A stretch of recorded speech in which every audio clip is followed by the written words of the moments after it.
Janine Gutierrez, kaya love na love ni Paolo Abilino dahil very understanding at very professional.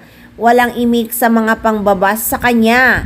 Alam din ng mga fans na nasasaktan pareho ang dalawa sa nangyayari, lalo na si Paolo Abilino. Pero ganyan talaga ang showbiz eh. Di ba may maskara ang showbiz? May tinatago sa likod ng maskara. Kaya siguro sanay na sila, kaya pikit mata nilang sila sa mga bashing at alam nila ang kalakaran sa showbiz.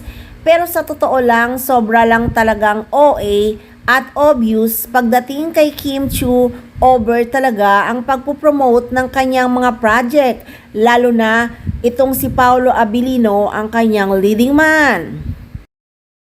May nakapagsabi pa nga na hindi talaga pwedeng mag-promote si Janine Gutierrez ng mga project ni Paolo Abilino.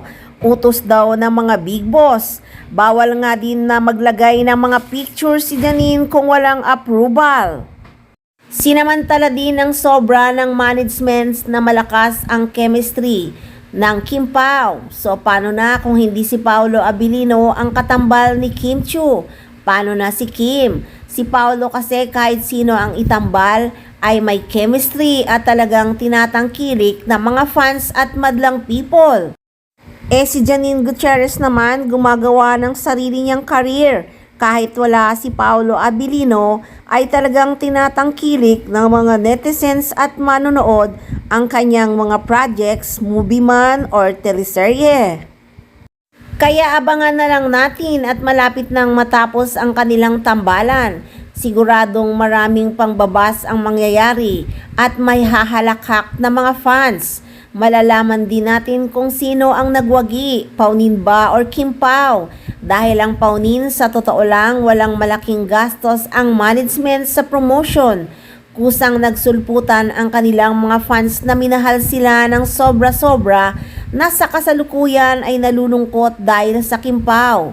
Pero patuloy na umaasa at matatapos din daw ang tambalang Kim Pao dahil matatanda na sila, hindi na sila teenager na kailangang magpakilig palagi sa social media.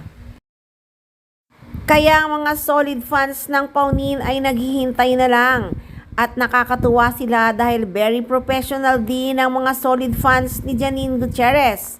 Kaya guys, wag lang magsawang tumutok dahil marami pa tayong aabangang maiinit na chika ng Paunin. Kaya abang-abang lang, dito lang sa Maarteng Machika.